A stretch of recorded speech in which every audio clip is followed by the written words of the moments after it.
Samuel chapter 21 to chapter 22, verse 5. David went to Ahimelech the priest. Ahimelech trembled when he met him and asked, "Why are you alone? Why is no one with you?" David answered Ahimelech the priest, "The king sent me on a mission and said to me, 'No one is to know anything about the mission I am sending you. As for my men, I have told them to meet me at a certain place. Now then, what have you to hand? Give me 5 loaves of bread, or whatever you can find.' But the priest answered David, 'I don't have any ordinary bread to hand. However, there is some consecrated bread here, provided the men have kept themselves from women.' David replied, 'Indeed, women have been kept from us, as usual, whenever I set out. The men's bodies are holy, even on missions that are not holy. How much more so today?' So the priest gave him the consecrated bread, since there was no bread there except the bread of the presence that had been removed from before the Lord and replaced by hot bread on the day it was taken away. Now one of Saul's servants was there that day, detained before the Lord. He was Doeg the Edomite, Saul's chief shepherd. David asked Ahimelech, 'Don't you have a spear or sword here?' 'I haven't brought my sword or any other weapon, because the king's mission was urgent.' The priest replied, 'The sword of Goliath the Philistine, who you killed in the valley of Elah, is here. It is wrapped in a cloth behind the ephod. If you want it, take it. There is no sword here but that one.' David said, 'There is none like it. Give it to me.' That day, David fled from Saul and went to Achish, king of Gath. But the servants of Achish said to him, 'Isn't this David, the king of the land? Isn't he the one they sing about in their dances?' Saul has slain his thousands and David his tens of thousands. David took these words to heart and was very much afraid of Achish, the king of Gath. So he feigned insanity in their presence, and while he was in their hands, he acted like a madman, making marks on the doors of the gate and letting saliva run down his beard. Achish said to his servants, 'Look at the man, he is insane. Why bring him to me? Am I so short of madmen that you have to bring this fellow here to carry on like this in front of me? Must this man come into my house?' David left Gath and escaped to the cave of Adullam, where his brothers and his father's household heard about it. They went down to him there. All those who were in distress or in debt or discontented gathered round him, and he became their commander. About 400 men were with him. From there, David went to Mizpah in Moab and said to the king of Moab, 'Would you let my father and mother come and stay with you until I learn what God will do for me?' So he left them with the king of Moab, and they stayed with him as long as David was in the stronghold. But the prophet Gad said to David, 'Do not stay in the stronghold. Go into the land of Judah.' So David left and went to the forest of Phareth. Well, this week I had that horrible experience that you sometimes have when you have a terrible dream and it stays with you. A terrible dream where the worst that can happen happens. A really kind of disturbing dream, something bad happens to your kids, or you're in mortal danger, or you're thrown in prison. I had one of those dreams, and it woke me up. It troubled me. It woke me up in the middle of the night, and instead of getting back to sleep, I was worried about it. I could feel my heart pounding.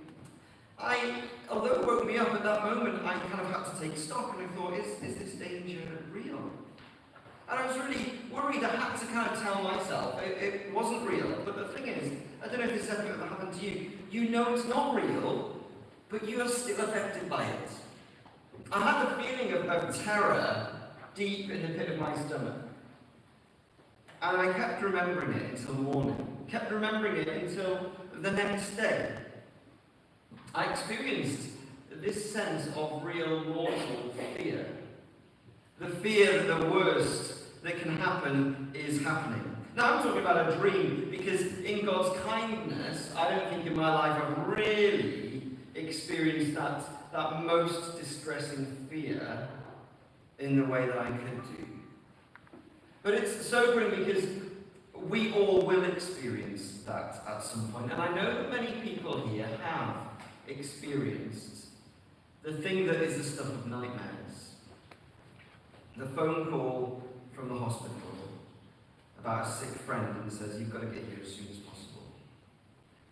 The trip to the doctor to get the test results, and you know that it's more likely than not it will be life-changing. Maybe you've encountered or have a financial fear, a realistic possibility that you won't be able to pay the bills. Your debt is going to grow. That feels terrible, a massive burden on you. Maybe it's work, your future. Maybe you've had your appraisal, yearly appraisal, and you know it's gone badly. It's nobody's fault. You're just not where you hope to be, and then your supervisor calls you in for an unscheduled meeting. You know that this is it. Your career is going to come crashing down. The list goes on. I can bring up many more examples that perhaps you have faced, or perhaps you will face when the thing that you've been dreading brings that sickening feeling to the pit of your stomach. And if you haven't faced that yet, I'm afraid you sadly will. Tragedy, loss, heartbreak, the future collapsing before your eyes. Now, that would be enough to destroy you if you didn't have something to hold on to. Now, there's some words in the Bible, there's some part of a song which expresses what I want to be my response when I'm afraid. When I'm in my time of deepest worry and anxiety. Here's these really lovely words from a song. When I'm afraid, I put my trust in you. In God, whose word I praise. In God I trust, and I'm not afraid. What can the immortals do to me? I'd love that to be my response. I'd love to go there when my worst fears are beginning to unfold. How can I be someone who can have such a confident hope? How can I be someone who says, but when I'm afraid, I trust in God. And in God I trust, and so I won't be afraid. How can I be someone, how can you be someone who can have that strange confidence, knowing you're going to face hatred and hurt and even harm, and yet be able to say yes, but my trust is in what God is doing. What can the immortals do to me? Well, if we want to make these words out of them, we should get to know the story behind these words. We need to know what happened to the writer of these words to give him this sort of confidence, this sort of steady resolve in the face of his greatest fears unfolding, even though the worst is happening all around him. What was it that happened to this writer that he could say, I trust in God? Well, the backstory to these verses is the passage that was read for us.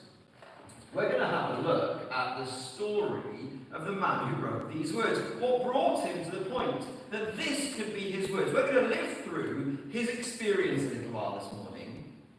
We're going to try and get really into that experience, almost make that experience our own, so that we can have that same confidence that these words might be ours. So it'll be a little different today. If you're regular at Christ Church, we have a 3-point sermon, and I'm going to bring out 3 things from the passage. In fact, the Bible brings us to trust these words through telling us stories. And so today I'm going to be doing most of this as a storyteller. I want you to live this story a little bit. And then I'll only finish off with 3 things briefly that will stay with us. So come with me, let's enter the story of 1 Samuel chapter 21.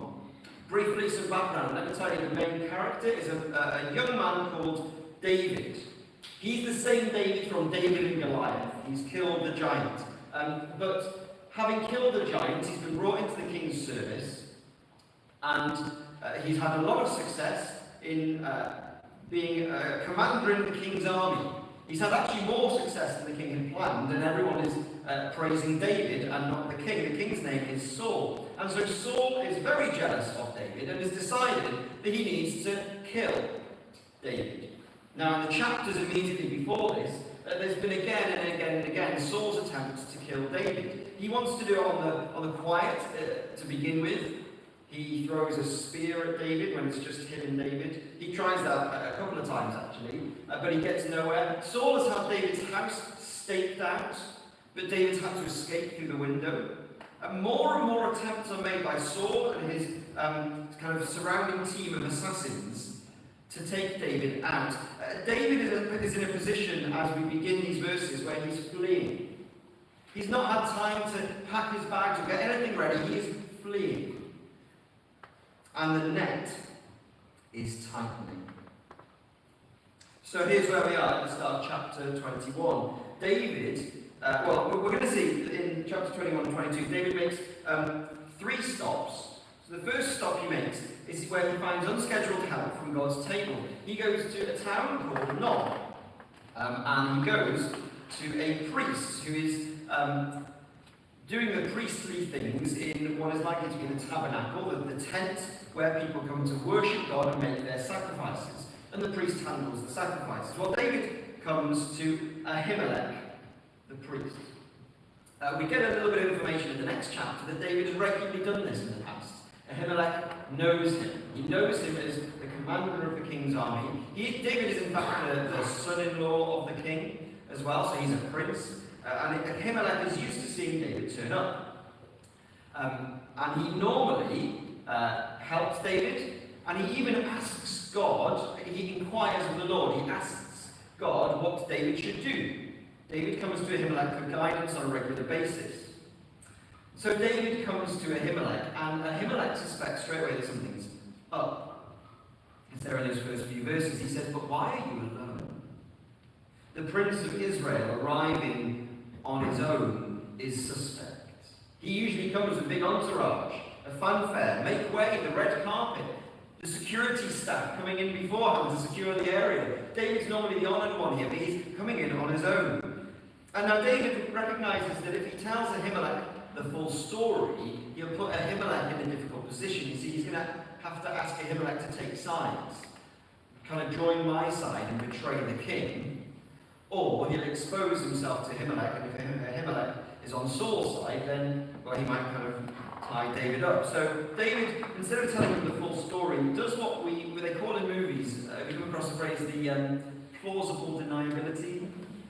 So he doesn't tell him the full story, so that if Saul comes along later, Ahimelech can deny everything. Oh, I didn't know, I wouldn't have known. In fact, that is exactly what happens in chapter 22. So David protects Ahimelech by making up this story. He says, I'm on a secret mission, that's why I'm alone. So secret, I can't even tell people about it. So secret, I can't even tell you about it. But he needs supplies, so he says, have you got any bread? Now, Ahimelech's job is a priest, and that means he's the only person to ask for bread. Because priests don't have fields, or animals, or crops. They don't stash their food away. The priest relies completely on the food, a portion of the sacrifices that is offered.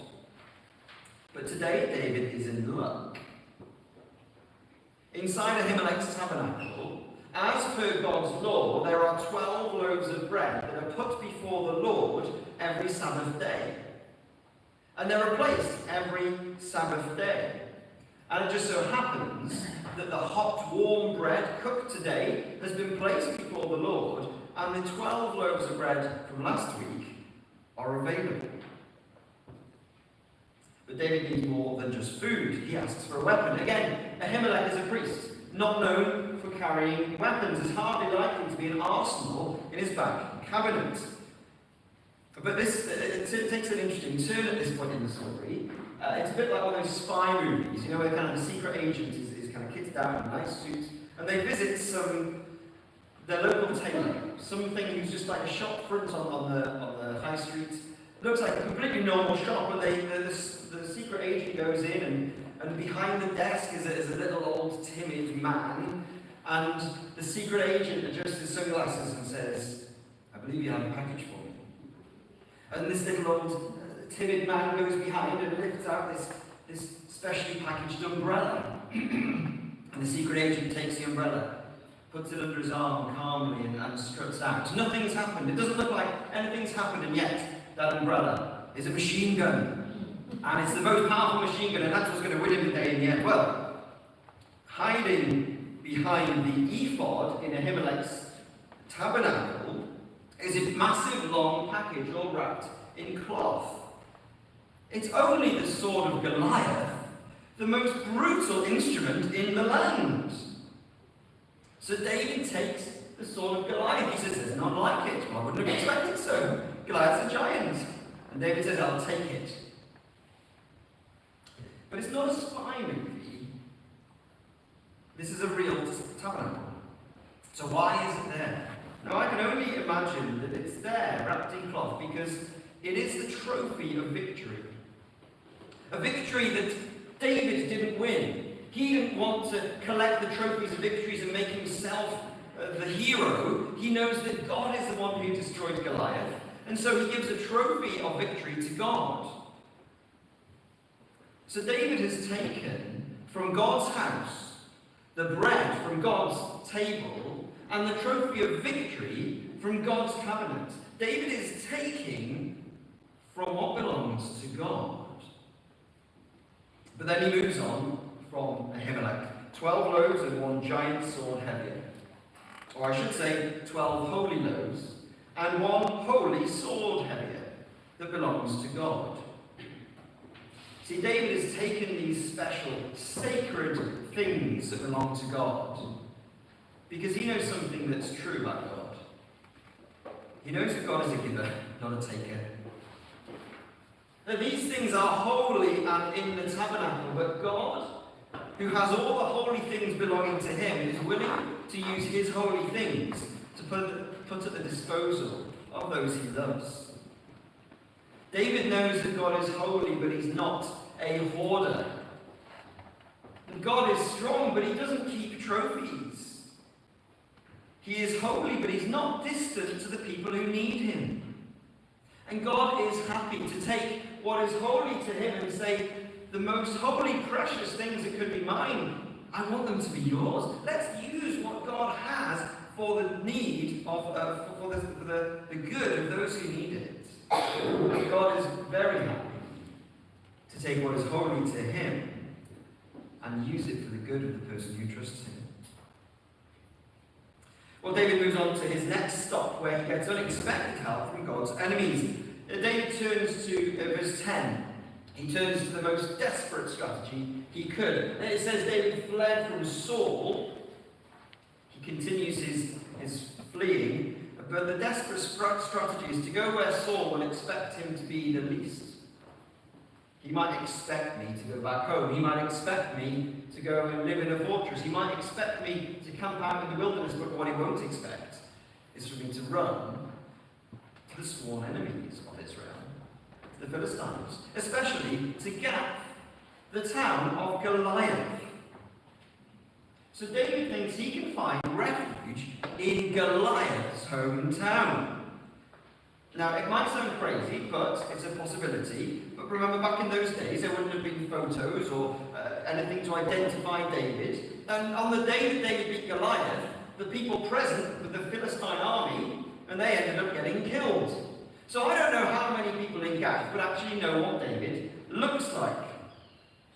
But it is still a big risk. And David still does have over his shoulder a ginormous giant's sword. Well, David's plan goes wrong. He's recognized. He walks into Gath. He goes towards the king, Achish, hoping to ask for some sort of refuge. And the servants of the king bring him in, but they recognize him. They recognize him. In fact, they seem to know the victory song that the people of Israel sing about David. They said, I've heard this song. I listen to Israel radio. And I've heard what they're singing about their heroes. I've heard that they're saying King Saul is the hero of Israel, but there's another hero called David. And they sing that Saul has killed his thousands, but David's killed his tens of thousands. And I think this is the one. This is David. So the servants bring David before Achish. And they're pretty pleased with themselves. They think they've got him. The prize scalp for Achish.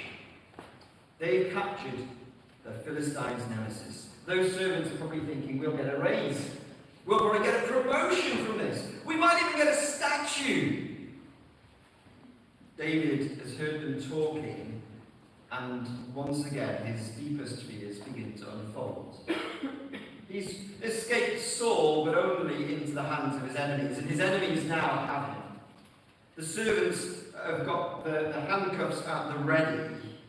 We're told that David is very much afraid of Achish, king of Gath. See, David, he flees back into the north, into Israel, well, there's Saul ready. But if he goes west, he just walked into the hands of his enemies. It's all going wrong. The plan that David hatched is not working, and that feeling in the pit of his stomach that today might be the last sunrise he ever sees, and his body will be buried in a foreign land, and no one will know he's died. He's terrified. So he tries one last desperate plan. It's a bit of a silly plan. It's more in hope than expectation. Before he's brought before the king, or maybe as he's brought before the king, the servants feeling happy about themselves. They want to say, look, we've caught your nemesis. David decides to speak gibberish. He starts babbling. He starts dribbling, and his spit runs down his beard. And the king looks at his servants in bemusement. Now, David, it's a crazy strategy. It's like playing dead before a lion. If a lion comes, you can run, you can fight, but it's pretty risky just to lie down and pretend you're not a threat. Because you're at the mercy of that lion. If he decides to kill you, you're defenseless. David's defenseless. And he just decides he'll try it. But strangely, it works. The king takes one look at him and thinks he's a madman. They send him out into the street where he keeps the act up. He kind of scares the onlookers with his erratic behaviour. He goes to the gateposts of the doorposts of the gates of the city and starts carving weird things on there. It's just really weird. And the king looks at those servants who thought they were due for a statue, or at least a raise, and he berates them for wasting his time. See, you'd imagine the king of Israel's greatest enemy would do all he can to capture their nemesis, the one that's famed for killing tens of thousands of Philistine soldiers. But instead of the king capturing David, the king cannot get rid of him quick enough. Unexpected help from God's enemies. Another day, another survival, another night safe from Saul, another escape. And so he makes his third stop, where he gets unplanned help from God's providence. So he's escaped Gath with his life, and he hides in a cave. It would appear that in chapter 22, in the first few verses, he's got a little bit of breathing time. He decides to make some arrangements. He sends word to his family. He knows, of course, as you might know if you've watched those spy movies, that the main character, the secret agent, might be untouchable, but those connected to him are in danger. And he knows that Saul is going to target his family. So he wants to make arrangements to keep his family safe. He sends out word to his family to come and join him in this cave in the middle of nowhere. It seems that the kind of communication isn't particularly tight. A few other people find that. It's the right type of people. It's the type of people who wouldn't have wanted to be on Saul's side. It says they're kind of the discontented people. The group of people who wouldn't have ever sided with Saul think, well, maybe I'll come and join him. A bit like the kind of secret Dumbledore's army, if you've read the Harry Potter books. But all of those people who are not going to side with the institution and say, okay, we will keep this a secret among ourselves. And they gather secretly. But David's concern is for his family. But he realizes he's got this amazing, unplanned trump card, obviously. Not something that he planned, not something that he could possibly plan, but something that God planned long ago, even before David was born. He takes his father and mother to the neighbouring nation, not Philistines this time, the other side, in a place called Moab. Moab are also enemies of Israel, so David's doing the same strategy again. He's walking right into the enemies, but he asks the king if the king will grant refuge to his mum and dad. Now the king, you can imagine the look on his face. Who's this Israelite guy, and why would I look after his parents? Why ever would he harbour a random foreign couple? Moab doesn't look after foreigners. David's asking the wrong man the wrong thing yet again. Look after them yourself. You're an Israelite warrior. Send them away. Except David's dad, it doesn't say in the text, but it may have played out like this. David's dad steps forward and he says, do you know what? I'm not actually a foreigner. My father is Obed, the son of Ruth, the Moabitess, from those old stories that have been passed on. My grandmother was from Moab. I've got Moabite blood. We are not foreigners. We are your people. You have to look after us. Now, how cool is that? Now, the passage doesn't mention any of that, but we know that from previously in the Bible, that David's dad, his grandmother was from Moab. David's dad had Moabite blood. No, it's natural not to go into the arms of the enemies, but to go into the arms of his own fellow people. In David's desperation, his fear for his family, as his worst nightmares come true, he's already discovered that God has put in place a back door. God has put in place something in the bloodline of his mum and dad, or his dad, that will keep them safe. That's what David's doing. That's unplanned. David could never have done that. But God has been at work in the background, even before David's dad was born, to make protection. And then finally in chapter 22, verse 5, the last verse of our passage, after all the worry and wandering, finally David gets a word from God. The prophet Gad pops up out of nowhere. He hasn't come up yet. We're not going to see him again. But he tells David not to stay with the stronghold in Moab or where he was, but to go somewhere else. He's divinely guided by God to where he'll be safe.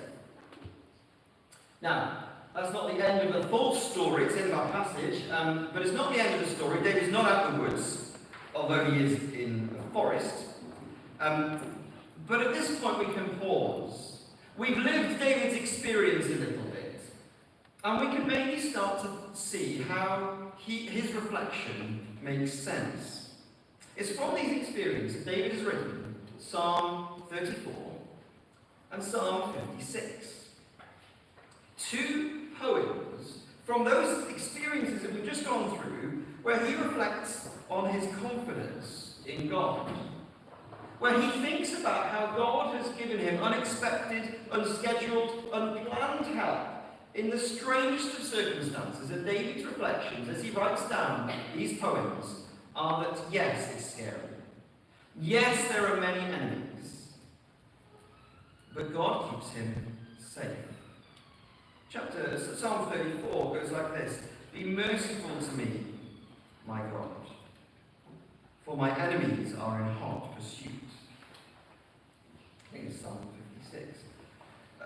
All day long they press their attack. My adversaries pursue me all day long. In their pride many are attacking me. David is restless, he is terrified, he is fearful, and that's what he writes about in these poems. But then he says, you have kept count of my tossings, put my tears in your bottle. Are they not in your book? He knows that every step of the way God has heard his cries. That feeling of terror in the pit of David's stomach has been felt by God. And so he says, then my enemies will turn back in the day when I call. This I know, that God is for me. Well, you and I aren't David, but we have been promised a specific role as God's king that he's got to keep us alive for. You might not think that we can have that same confidence, but David has written those verses for future generations, for you and me, so that we can reflect on his story and also make his confidence our own. So quickly, his story gives us confidence in God in three ways. Firstly, God's help before me. See, David turned up at the beginning, the first stop, he's turned up at Ahimelech's tabernacle. And Ahimelech shouldn't have been able to help at all. He doesn't have food, he doesn't have weapons. But it just so happened that earlier that day, the bread had been swapped over so there was spare. And you wouldn't go to a tabernacle asking for a sword, but it just so happened that this is where the trophy of God's victory was kept. And the Moabite passport that his father held, well, that was something that you'd imagine he had for years and could never really tell why he hadn't thrown it out. Why is it that the best king Israel will ever have has got Moabite blood, foreign blood? He's not a pure blood. Why on earth is that a part of David's story? Well, God has gone before his people. Years before, weeks, years, months, decades before, God has been doing something. When God's people are desperate and anxious, you might find that he's already been at work. When you are fearful that the worst thing that can happen will happen, can I encourage you to lift your eyes to see how God has been preparing you to face this? Friends, family, church family in place to catch you as you stumble. A past experience that perhaps you can draw that has never made sense until now. God's helped before me. Our second confidence is what God will do for me. I love the way David puts his question to the king of Moab in chapter 22, verse 3. From there, David went to Mizpah in Moab and said to the king of Moab, "Would you let my father and mother come and stay with you until I learn what God will do for me?" David doesn't say, "Let them stay until I weather the storm," or "let them stay because it's hopeless with me because my life is crashing down before me." David's eyes aren't on his own disasters, but on what God is doing for him. He's expecting that God is working behind the scenes. When David pretended to be insane before the king in Gath, he wrote Psalm 34, where he says, "The angel of the Lord encamps around those who fear him, and he delivers them." David's got eyes to see that God is doing something for him. His angels are encamping round this. I don't know why David wants to find out what God is doing for him, but God is working. When your worst fears start to unfold, maybe even if you're going through that right now, God is doing something for you. I don't know what. Maybe you need to look after those around you until you learn what God is doing for you.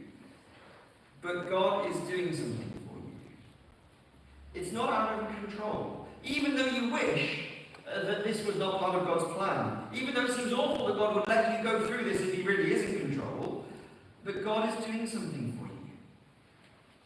Sometimes God is tearing away an idol. Sometimes God is drawing you to a place you'll meet him deeply. Sometimes God is positioning you into a new place in life where he's got a plan for you to thrive. Sometimes God is equipping you, maybe even to save the life of another person, because of how you can help them, because you've gone through a similar situation. What God will do for me. And our third confidence is, what can mortals do to me? That's a line from Psalm 56, where David says, "In God I trust and am not afraid. What can mere mortals do to me?" Now, of course, David was afraid. When he was in the cave, he wrote another psalm. It was Psalm 142. You can go read that later. But the tone of that psalm is very much fearful. Oh, yes, he is afraid. He's clearly worried about Saul's tightening net. But in his soul, he's also comforted by the truth that people are people and God is God. It's not to say people won't bring terrible suffering on you, but it is to say David remembers that people are people and God is God. And so David's comfort was that ultimately, even if his earthly life was taken away by Saul or the Philistines, his true life was hidden, safe with God. Now, you and I have that confidence even clearer and even more sure because of what Jesus did. We don't just look back at David, but we look back at Jesus thousands of years after David. Because Jesus acted in history to guarantee that our eternal life, our eternal souls are safe with him, no matter what mortals can do to us. See, whatever troubles you, whatever of your nightmares begin to unfold, Jesus says that what we should fear most is God when we stand before his judgment seat. And yet that terrible, wrathful judgment of God doesn't come to us. God gave to David the holy bread and the holy trophy of God's victory, because God gives up his most holy things for our good. And for our good, he gave up his most holy and precious Son, so that he would be spent to save us. See, that the awful judgment of God that we really should fear, much more than your deepest fear, the judgment of God that we should fear, has already fallen on the Father's holy Son instead of you. When he cried out at the cross, "Why have you forsaken me?" David was never forsaken by God. Neither are we. But Jesus was. Jesus, God's holiest, most precious thing that he could give, was given for our good, to be forsaken so that we now have to be. So Jesus ran straight into the fierce anger of the Father so that we can run straight into the loving embrace of the Father. If you trust God to deliver you, if you trust that Jesus has done that for you, then you trust not only for God to deliver you in your troubles, but you trust for him to deliver you from hell. So that all we have to look forward to, no matter what happens in our life, we have to look forward to the Father's love, his embrace, his acceptance, and him lavishing everything on us that he has. And David knows, and I want you to know, that no circumstances, no tragedy, nothing that you are afraid of, no hatred can separate you from that love and that hope. We're not going to be spared pain. I think we are all going to face those hardest moments. The hardest phone call. The hardest conversation. The hardest goodbye. Prepare for that now. David's story is a living experience. That in those terrible dark moments, God is for me. God goes before me. Look out for what God will do for you and ask, what can mere mortals do to me? Prepare for that now and make this your song. When I'm afraid, I put my trust in you. In God whose word I praise. In God I trust and I'm not afraid. What can mere mortals do to me?